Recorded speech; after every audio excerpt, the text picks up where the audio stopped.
Olá amigos, tudo bem? Assinantes do canal.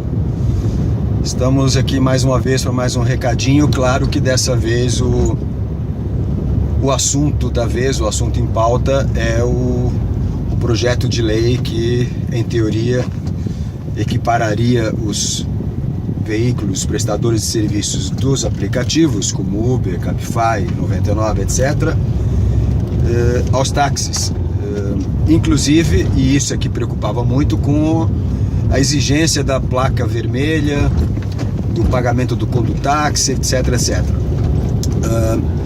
Vocês têm com certeza percebido que ao longo dessa série de vídeos que eu tenho postado, sempre sem pretensão nenhuma de ensinar, não é isso, apenas aproveitando minha experiência do dia a dia, quando o assunto é de ordem de operação, prático, etc. E aproveitando minha experiência de vida, claro, depois de 62 anos de vida e 41 de trabalho em diversas áreas, como vocês sabem, eu sou oriundo da área de aviação e de turismo, etc. Eu procuro sempre fazer uma ponderação, mostrar o outro lado, enfim, com calma, evitar radicalismos e ser dentro do possível, de forma mais prática, mais pragmática possível. É a minha natureza. Então, mais uma vez, quando se incendiou o mercado com essa coisa, porque o Uber vai acabar, porque os aplicativos vão acabar, porque esse projeto do deputado Carlos Zaratini, do PT, vai acabar com o nosso ganha-pão, a própria Uber mandou e-mails solicitando que recolhêssemos assinaturas, etc. E eu pensava o seguinte: calma, porque as coisas não são bem assim. Não há necessidade dessa correria, dessa sangria desatada.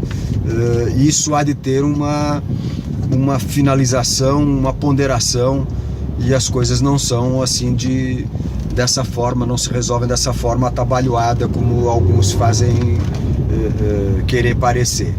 Entretanto, chegamos à conclusão de que há efetivamente algum risco no horizonte, digamos assim. Então, eu mesmo assinei a petição eletrônica, enfim, colaborei no que eu pude, mandei mensagens para os 3 senadores do estado de São Paulo, pedindo que não aprovassem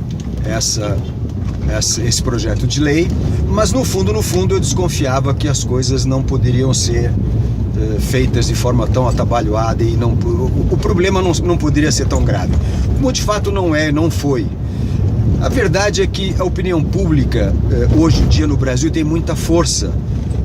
A opinião pública, o que o eleitor pensa, ainda pesa bastante sobre os políticos. Então, eu sempre entendi que é muito difícil atualmente algum político se posicionar abertamente contra os aplicativos, sabendo que está se posicionando abertamente contra boa parte da população.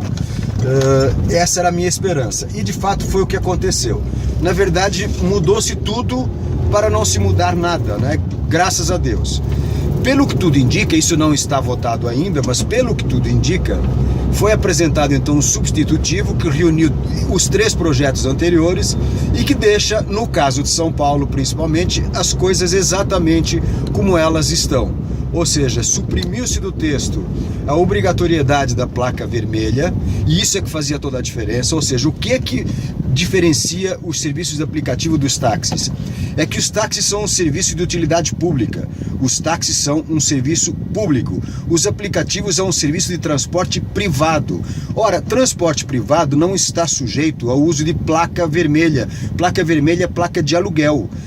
Caminhonetinha de carreto, táxis, caminhões locáveis.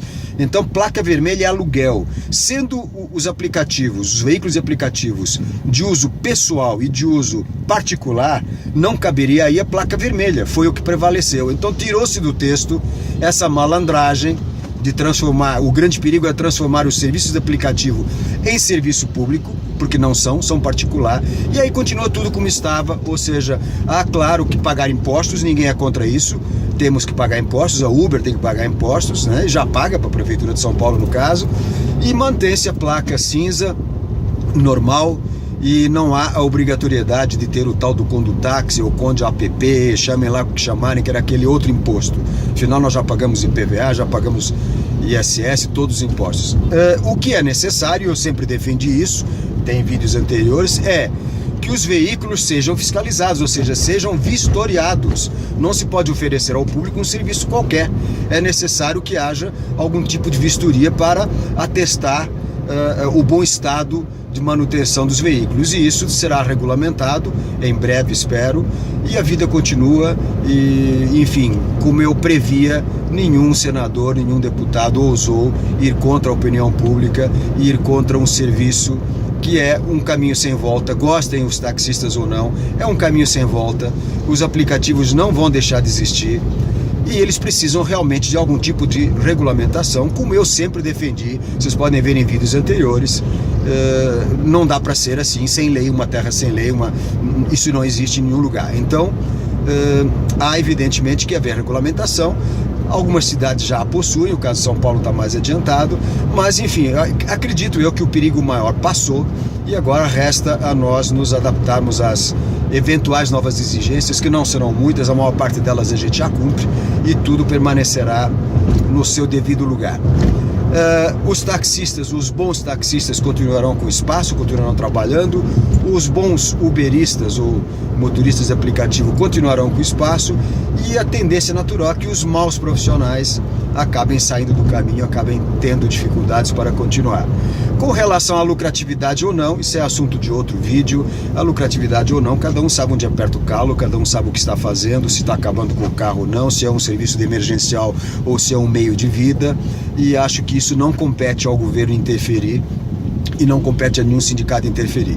Aliás, se vocês ouvirem um vídeo que está aí do presidente do sindicato dos taxistas, a gente vê qual é o nível e que tipo de argumentação eles têm, e já por isso a gente entende um pouco porque é que o mercado está assim tão bagunçado.